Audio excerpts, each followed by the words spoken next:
İnsan kendini kabul etmediği için beşer diyoruz ona. Hep insan yakınır. Dikkat edin. Şikayette. Yakınır. Ondan şikayet. Bundan şikayet.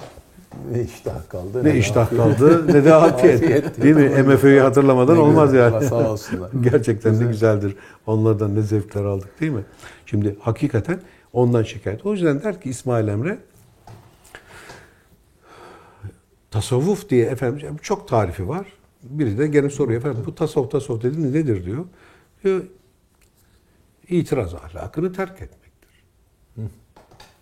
Şimdi olacak işte itiraz ahlakını terk etmek o zaman bu beşeri ilişkilerde hiç istenen bir şey değildir. Ne demek? Eleştirmeyecek mümkünse kardeşim. Değil mi? İtiraz bir nevi eleştiridir yani. Buna itiraz edeceğim, şuna itiraz edeceğim. Tabii ki. Ama kendini bulmak istediğin zaman itiraz edeceksin. Senin kendi nefsin. Gene itiraz var. Sana itiraz elinden alan yok kardeşim. Muhalefetin hepsi itiraz. İtiraz ahlaktır. Dolayısıyla itiraz ahlakını dışarıya yöneltme, kendine yönelt. Kendine bir itiraz et bakalım.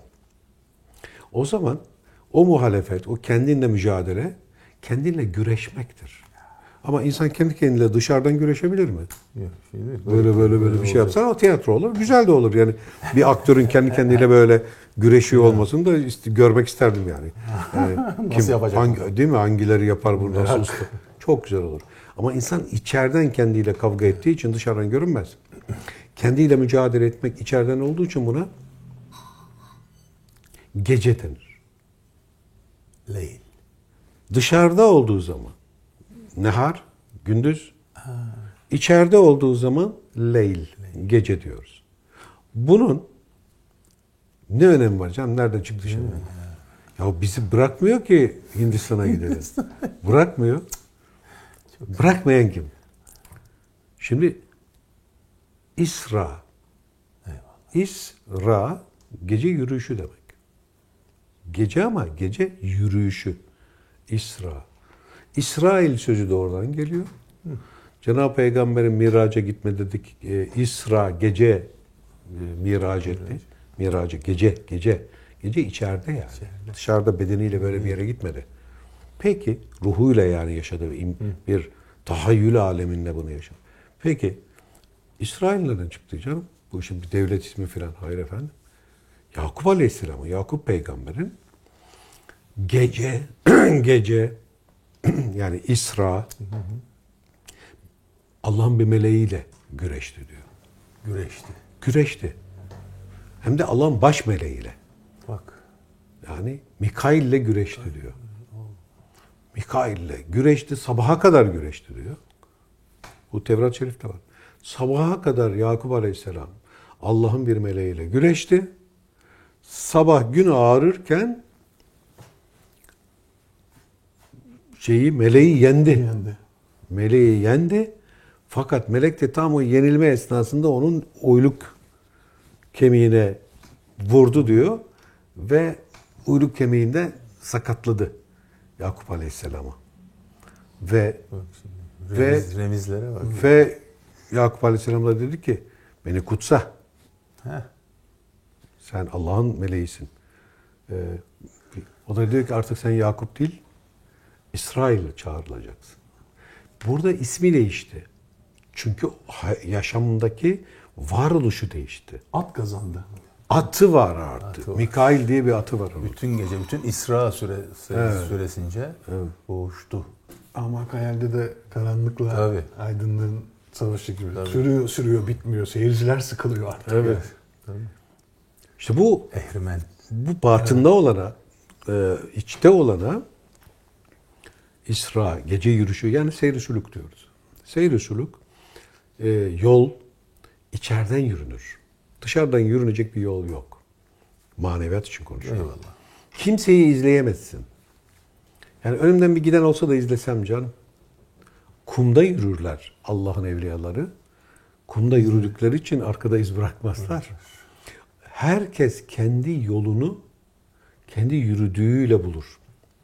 Bu da Kur'an-ı Kerim'de çok ilginç bir şeydir.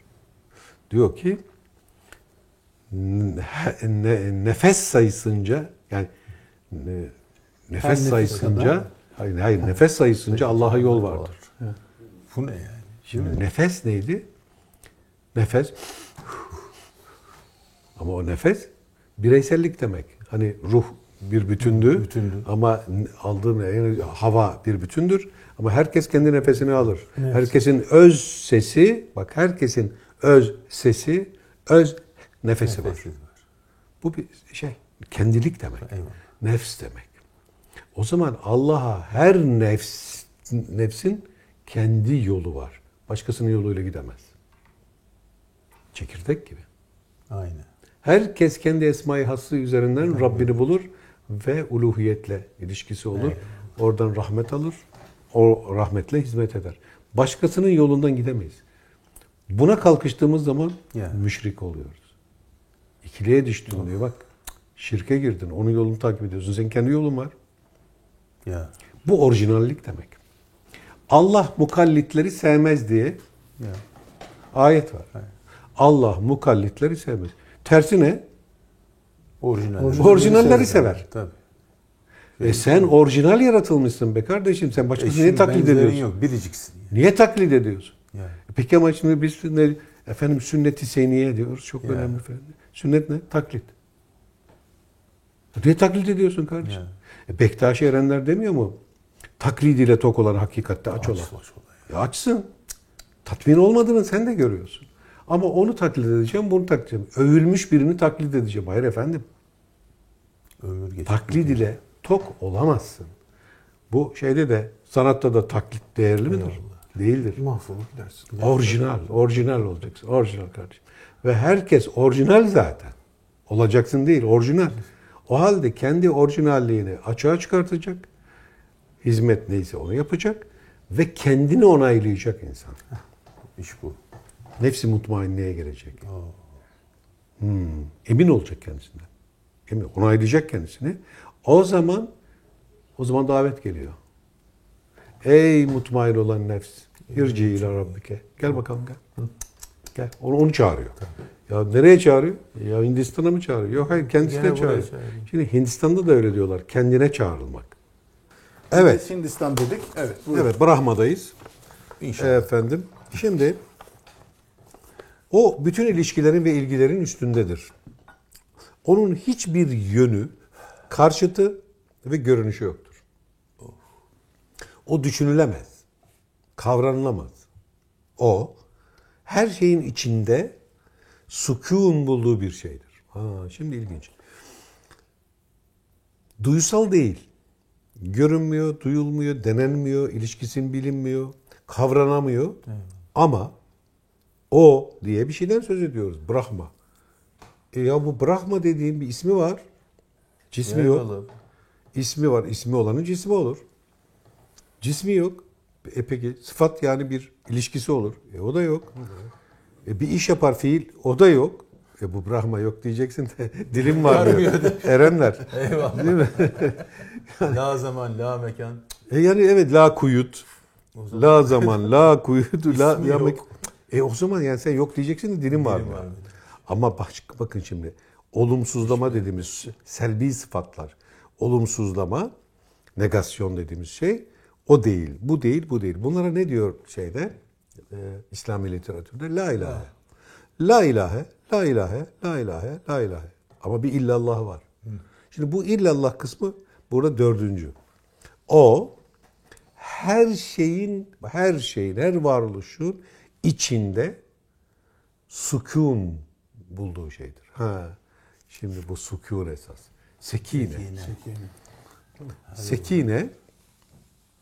Sekine o kadar önemli bir kavram ki. Sekine, sükûn bulma, dinginlik evet ama mesken aynı zamanda. Mesken sekine de olur. Yani bir yer diyelim ona, bir yeri mesken edinmek, bir ev yapmak, oraya yerleşmek anlamında kullanılıyor beşeri olarak ama aslen öyle değil. Sekine neresiyse meskenimiz odur. Biz de oranın sakini oluruz. Biz o zaman sakin oluruz. Yani zaten sakin olmak teskin olmaktır. Teskin olmak, sükunete ermek, iç kavga, çatışma, konflikt durumların hepsini aşmak demek. Huzura gel, peace, barışa gelmek. Kendiyle barışmak. Kendiyle barıştın mı yerleştin. Nereye yerleştiysen orası mesken. Sekine bulduğumuz bizim meskenimizdir. Neresi vatanın, evtanın nerededir dedim mi? Meskenin senin sekine, sükun bulduğun yerdir. Allah Allah. O nedenle her şeyin içinde sükun. Bir dakika, sükunda hareket yok. Onu diyecektim. Hareket olmayan bir şey var değil. Bak onun için zaten var değil, ilişki değil falan dedi. O zaman sekine, sükun yani hareketsizlik gerçek değil o zaman. Bir duygu durumu mu yani bu? Her şeyin içinde olmaz o zaman. Ama öyle diyor. Tefekkür ediyoruz. Evet. O diyor ki her şeyin içinde, sükun içinde var diyor. Her şeyin içinde sükun. Demek ki her şey hareketli. Enerjiye. Her şeyde hareket var. Hareketin içinde sükun var diyor. Allah Allah.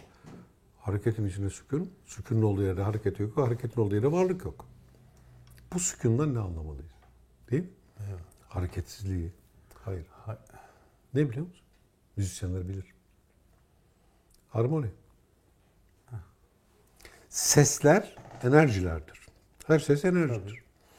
Seslerin birbirleriyle uyumu, harmonisi dinginliktir. Harmoni dingindir. Yani seslerin uyumu bir ilişki, bir sound yaratır. Eyvallah. O sound hareketleri denge yani. Balans. Dengede, balansta tuttuğu için o balansa, o dengeye sekine denir. Hani çok hızlı dönen bazı şeyleri duruyor zannederiz. O başka, o algı aldanması. Bu algı aldanması değil, bu hakiki bir şey söylüyorum. Bildiğin. Wow. Bu sükun bu yani. O her şeyin içinde olduğu olan sükun hali, denge demek. Denge. Bir atomu düşünün lütfen. Oraya geç. Elektronları dış orbitalde 50.000 kilometre saniye, içeriye doğru gittikçe hızlanır, merkeze doğru yaklaştıkça. Aynı Güneş'e yakın olan gezegenler daha hızlı dönerler. Yer çekimi yani Güneş çekimiyle ilgili. Uzaklaştıkça daha büyük şeyde daha ağır dönerler. Doğru. Ama Güneş sistemi de atom yapısı gibidir. Güneş sisteminin bir şeyi var. Birbirine oranla, birbirine çekim. Şimdi Güneşle ilgili, Ay'la ilgili, diğer 9 gezegenle ilgili bağlarıyla dünya hareket ediyor. Yani dünyanın hareketinde bütün bunların etkisi var. Burçların da etkileri var ayrı. Uzak etkiler, yakın etkiler. Ama Güneş bir sistem diyoruz. Ne demek bu? Güneş sistemi. Yani Güneş sadece kendi başına hareket eden bir ateş topu değil. Etrafındaki gezegenleriyle birlikte hareket yapıyor. Dalgalanıyor da böyle hareketle. 700 bin kilometreli gidiyor bir de. Bir de öyle gidiyor. Bunu yapıyor. Şimdi bu ilişkinlik, bu kuvvetlerin birbiriyle olan ilişkisindeki dengeye sekine diyoruz. Sükun. Asıl o varoluşların tezahür etmiş görünüşleri o kuvvetlerin dengesi tutuyor. Bu Newton'a kadar bilmediğimiz bir şey. Allah onlardan razı olsun ki bu hakikatleri bize açık ettiler. Allah'ın ilmini sundular bize. Bunun değerini bilmeyip de illa ismi peygamber olacak, illa ismi evliya olacak filan zannedip böyle kelimelere tapan bizler Allah'ın hakiki askerlerini, hakiki erlerini görmüyoruz. Onlardan zevk alamıyoruz. Bir Beethoven'ın, bir Mozart'ın Allahu Teala'nın lütfu keremini musiki üzerinden bize ikram ettiğini anlayamıyoruz. Bana geldi bir Amerikalı bir grup tasavvufla ilgileniyorlarmış. Geldiler ve kendi aralarında da işte müzisyenler var. Efendim dediler biz bir size dinletmek istiyoruz. İbn Arabi'nin bir şiirini aldık, besteledik. Buyurun. 3 tane de güzel hanımefendi kız. Aldılar gitarları. Onlar çok sesli hemen değil mi? Hemen. Yani birisi do derken mi der, bir re falan. Allah Allah. Kanon yapıyor. Biz öyle olmuyor. Biz bir tek ses duygu hep beraber o sesin arkasına gireriz. Biz bir liderci Biz liderci toplumuz. Biz demokrasi falan bizde olmaz o işler. Bir lider olacak peşine hep beraber takılıp gideceğiz. Onlar öyle değil. Bir tanesi A dedi mi o bir ona A demez. Yani sen varsan ben de varım. Mi. Benden de bu çıktı. Yani ama Ama onun denge gelir o ikisi. onun işte harmon dediğimiz, akor dediğimiz şey mesela do mi sol ne oluyor? Do majör. Eyvallah. Do majör arasında 3 tane ses. Ama 3 tane ses do'nun içinde vardı onlar. Do'dan doğdular. Yani biz bir şeye bastık mı? Do sesine piyanoda bekle. Giderek mi'ye ve sol'e evrilir. O sol o do'nun şeyidir, doğuşkanıdır. Ona gider. Harmonikidir o. Ona hop gider. Ses ona doğru vektörü var. Yani kıblesi odur. Do'nun kıblesi ne efendim? Sol efendim. Hangi duraktan geçer? Mi'den geçer. Miden gelir. Mi köprüsünden geçer. Sol'e kavuşunca mutmain olur. Do der ki sevgilime kavuştum. Sol, do'nun sevgilisidir. Bak birbirini seviyorlar.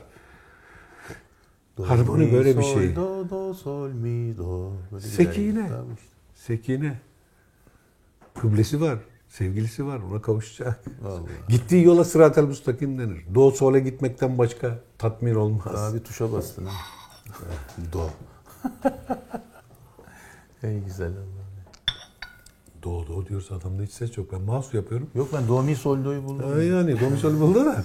Bir Acaba şeyler diyor acaba. Aynen. acaba biraz bakalım böyle şey. Ben dedim Serhan olmayınca sen yandın. Evet. Yok yanmam canım. Sönme fener gibiyim ya. Yanar sönerim, yanar sönerim. Ama yani biraz caz gibi bir şey mi yapsan? Yani Hindistan'a beni götüremedi bir türlü. Bu ahalinin Orada bir şey ruhunu var, Gidemedik. gidilmiyor. Evet.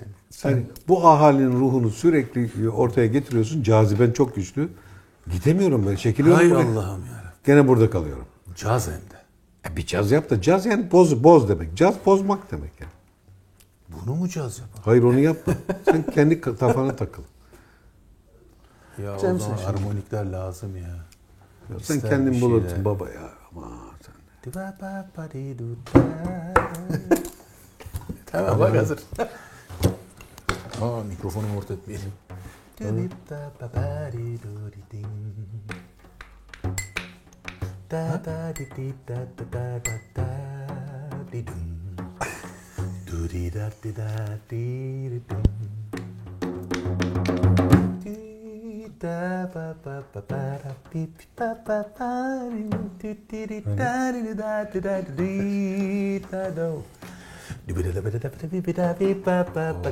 Ercan abi duymasın.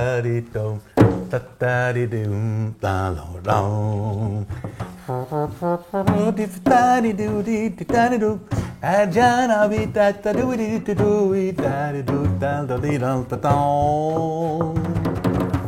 dum di da di dum pa bom dum di da di dum da dum di din din dan la la din din din dan la ram atama.